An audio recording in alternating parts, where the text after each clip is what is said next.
Tonight on Noir.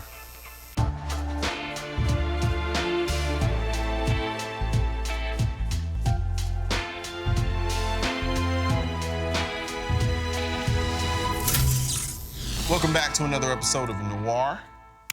And what's going on, guys? Hey, man.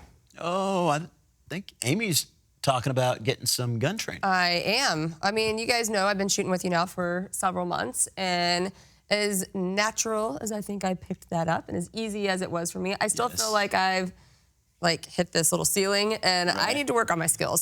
So she's basically saying that I need to work on. She's basically saying she's not learning enough from us, which I feel a little inadequate right now, but okay. I just want like a professional traiing course, and there's like several that I'm looking at right now, so you guys can kind of help me narrow them down.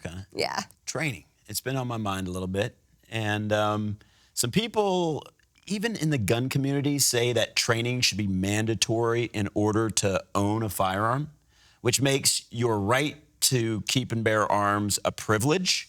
So, and then certainly anti-gunners are arguing that all the time. And I mean, these are the same people who, if somebody proposed like mandatory education in order to vote, like knowing the 9 U.S. Supreme Court justices or the first 16 U.S. presidents, they'd say, no, because the right to vote is a right, and that'd be making it a privilege. Yep.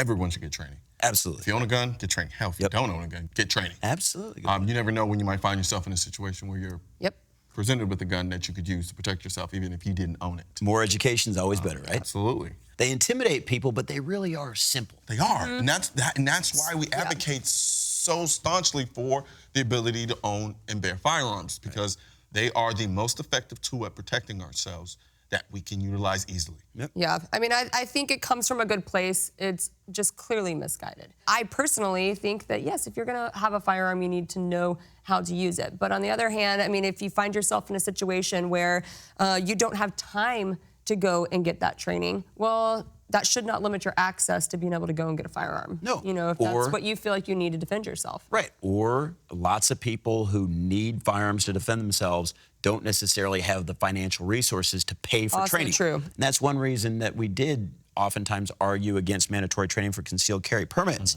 because there's a cost associated with that. Yeah, and it discourages people from being able to defend themselves. One of the beautiful things I will say is the fact that with the NRA, they have these certified instructors. You were an NRA certified instructor. So I think the more that we expand that, which they continue to do every day, it gets people the ability to have access to certain levels of training that I feel like. So I kind of did have some. Nice. I kind of did have some official training then. You did, and maybe you didn't know it, but I mean, and I still feel a little inadequate. But one person who's going to be on the show this week is an NRA certified instructor, and you're definitely not going to feel that he as an instructor is ever going to be inadequate. Yeah, Travis Haley was one of my first instructors. Awesome. Started at the top. And so let's take a look at what else we learned. Let's do it. This guy's good.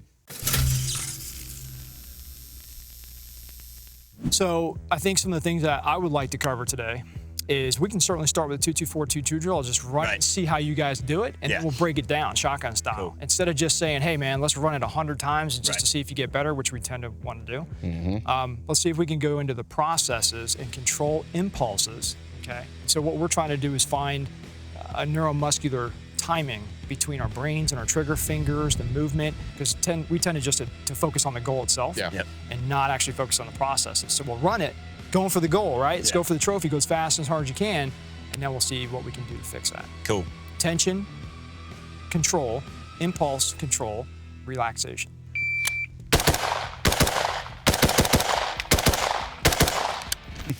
Okay, nice and relaxed. So, taking your time, nice and smooth, 4.28. Sit.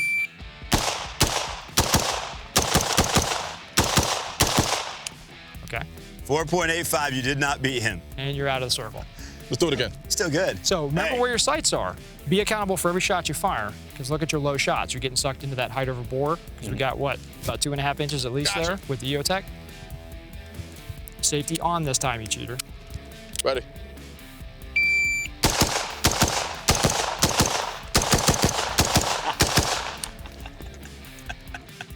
And that's what we're going to focus on, impulse control. Okay, that was actually pretty good. Okay, 348.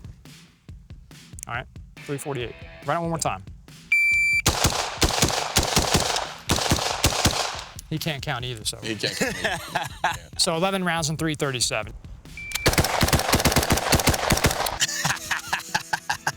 The only way I knew that was 12 shots is I had to look at the number on the timer, 212. So let's take a look at number 1, biomechanics. Yeah. And number 2, let's get trigger control down and getting our shots off faster to reduce that time. All right, 31. Speed is good, accuracy is not. Let's do it one more time. All right, 36. Now, lower the gun slightly. Lower it, lower it. Look over, He doesn't want over the top of your optic. Look over the top of your optic. Stand by. That was good. So 30. All right, so now what I'm gonna do is get you a sub 30. Okay, let's try that. Lower. What I'm trying to do is get you to come lower because your shot will go off faster. This is where we don't think. This is counterintuitive, so trust me. Lower the gun. Right there. Get your thumb on that safety. Stand by. There's your 29. Nice. So that's 2 shots in .40. You notice how you transition from one target to the next. The first 2 shots went off good. That was 1.01 seconds for 3 shots. What happened though is when you transitioned, you went with your upper body. I want you to set your feet, and actually you can bring the gun up on target, okay? And I want you to just, don't turn the gun, turn your hips, okay?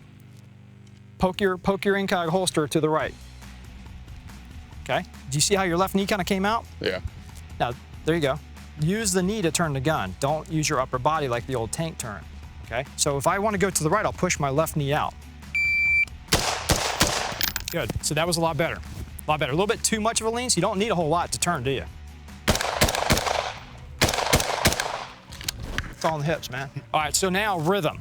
How do we get better rhythm? This is the hardest part for guys, especially if you're fast shooters. So here's the drill.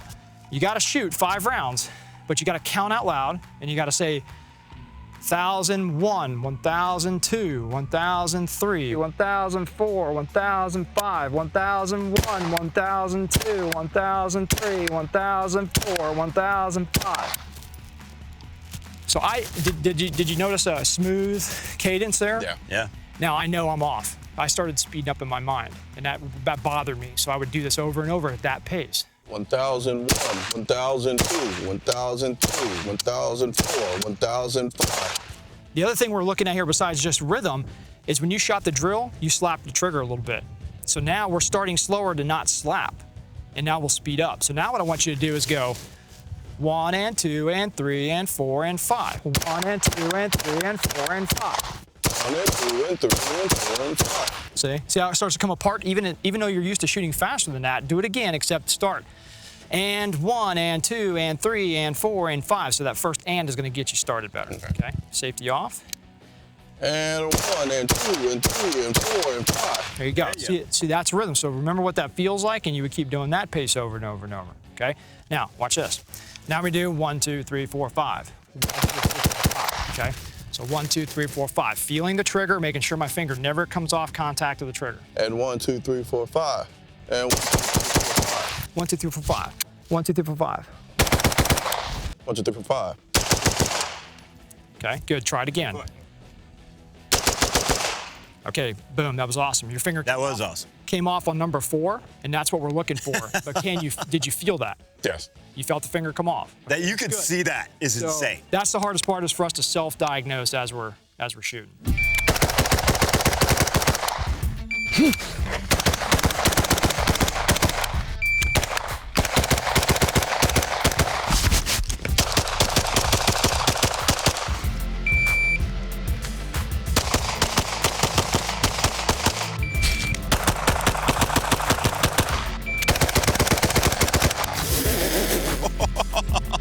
I don't know, what was 1.6. For being such a modular platform, modern AR-15s tend to have an aesthetic redundancy about them.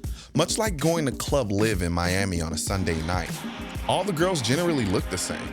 They just look the same, differently. To my eyes, the Salient Arms Tier 1 rifle is the best looking rifle I own. To the eyes of the 15-year-old living inside me, It's also one of the coolest and most unique. People like to posture about how it's not the gun, it's the person behind the gun. Screw that. This gun makes me a better shooter, period.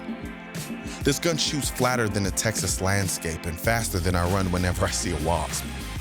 The barrel doesn't move. I can do quintuple taps like I'm Jerry Michulik's adopted black son.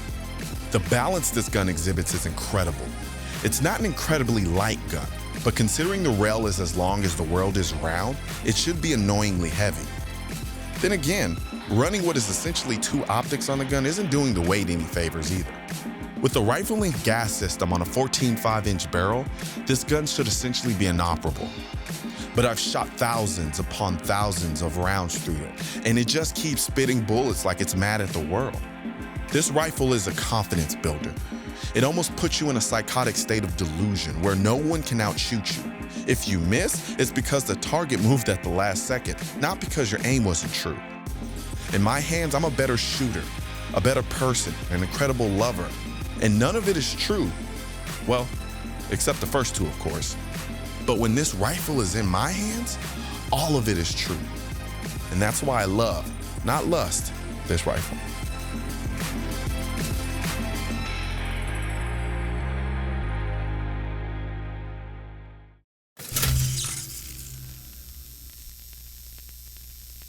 And here is that infamous handgun shot that he has not been happy about all night.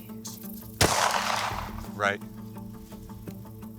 All right. See it. You're going to be able to make up a lot of time on him here. Anti-gunners like to think the NRA's power only lives in Washington. Our power comes from 5 million members across the country. We get it from your voice and your votes. And the NRA is stronger with your commitment. Join now for an even stronger NRA.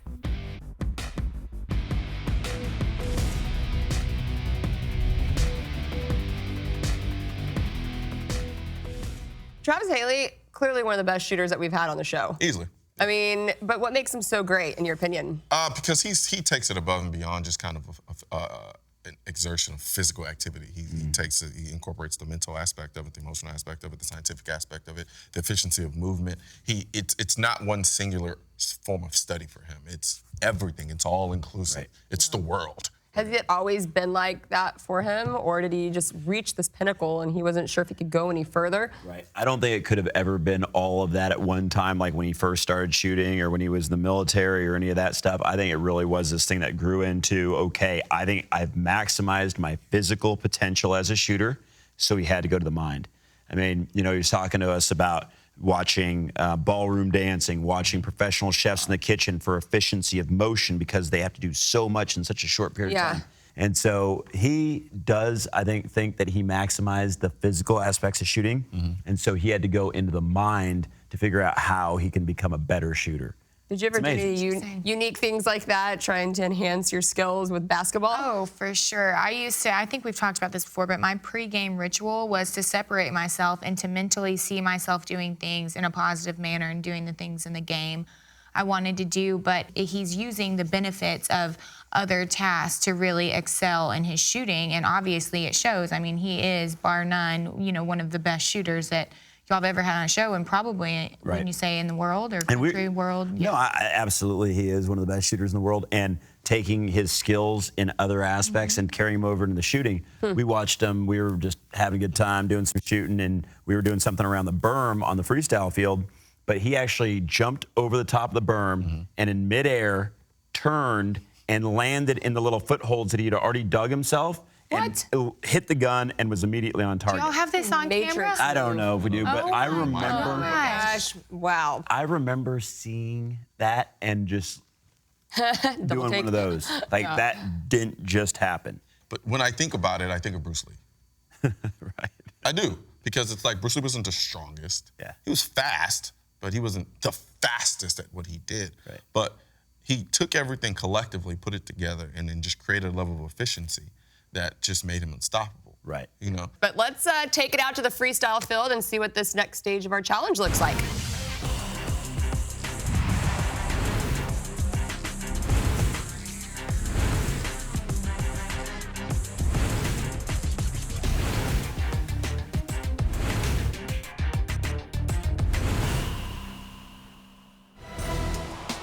Stage 12 feels like a game of around the world in basketball, with shooters starting at the 30-yard line and completing a 5-station triangle around the target with 1 hit on target at each. They'll be working with buckshot for those 5, so that should give Lasorte a little confidence boost before he has to face the shot he fears the most one last time, 100 yards with a handgun.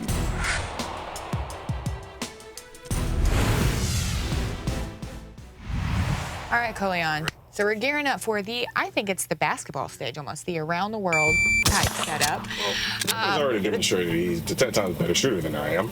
He's limping.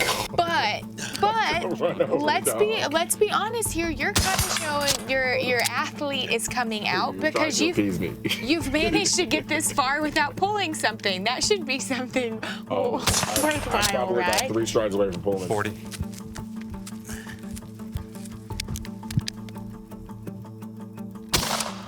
Left. Uh-oh. Left. Those are bad trigger squeezes right there. Can I get that last one you have? Thanks, buddy. Ugh. Clear. After you make this shot, drop the gun. Okay. Thanks. Clear.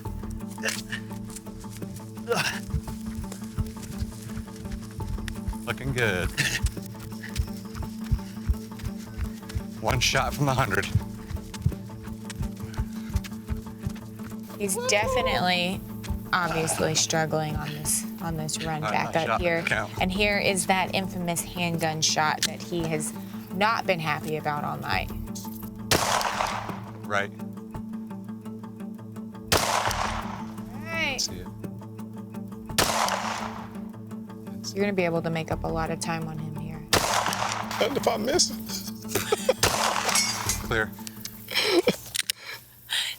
I will say though that I'm thoroughly impressed with Darren's tenacity. You ran a 89.37. 89. That was an 89.37, guys. 89.37. I did some missing there that didn't help my cause. I mean, I'll tell you something. you act like you're battling injury. If I find out that you were missing on purpose, I am not missing. Literally beat your ass. So I told John before that stage started that you're going to beat me by 30 seconds there, and I was expecting to hit every shot except for the handgun. The fact that I missed a shotgun shot that caused me to reload. You realize that puts more pressure on me. No. I mean, and honestly, you're going to beat me by 30 seconds here, especially with those 2 misses. And I predicted even without the misses that you're going to beat me by 30 seconds. So well, let's find out. And it's all about the handgun shot. I see it, Cole. I hit that on like 7. Like, that was 7 or 8. That was scary. It felt like 7 or 8. Good luck, man. Kick it. All right, so Colion's gearing up to go. This is a really cool course. It's a hard course for you, obvious point of interest right now is your injury. Are you running off adrenaline right now? I mean, you're still performing impressively well, given your stance. Couple of flinches with the shotgun, but, you know, definitely. Like, if I was doing anything else right now, there's no way I continue to do this. I mean, this is just like the doctor's going to recommend against it. Right. Clear. I wouldn't do it. Back here. Oh, Come, back here. Uh-oh, he missed one. Yeah, Missed you the missed spot. the stage. All right, so this is the kind of stuff that happens when you're competitive and you're actually under the pressure of the clock, is you kind of forget things. Yep. Exactly. And it's weird because I didn't really experience that in too many other sports, but shooting, it happens. When you hit it, drop The the gun, sound of that buzzer, and all of a sudden it's like you lose your mind. And before that, he was shooting extremely well.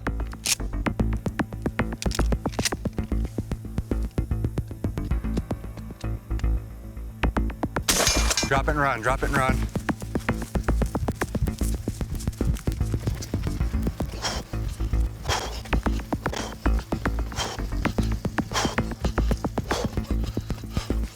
Now, you said this is kind of his bread and butter, the handgun shot. And he's the one that kind of made you like shooting a handgun from that far away. Because he's a game shooter. Clear. See, Nice. first round shot. Well, you ran that at 62.85. I think you beat him by about 20 seconds.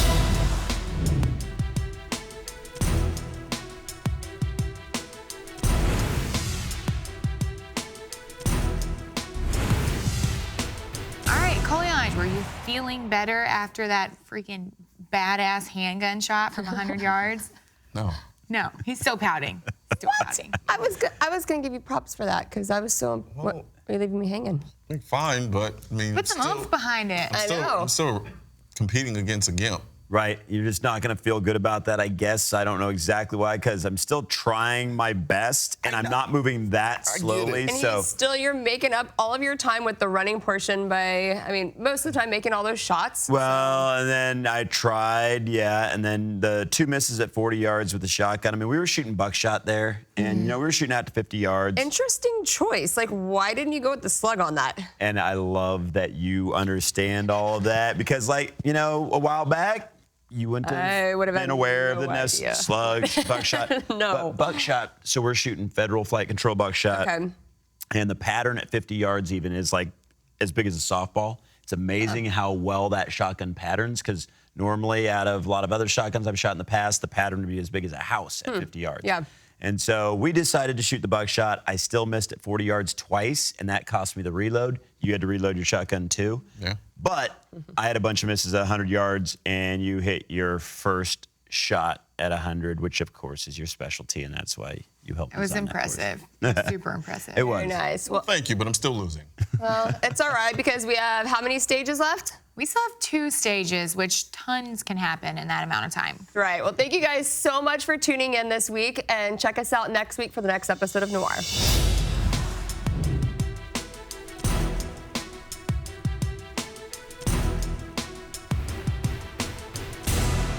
Next week on Noir.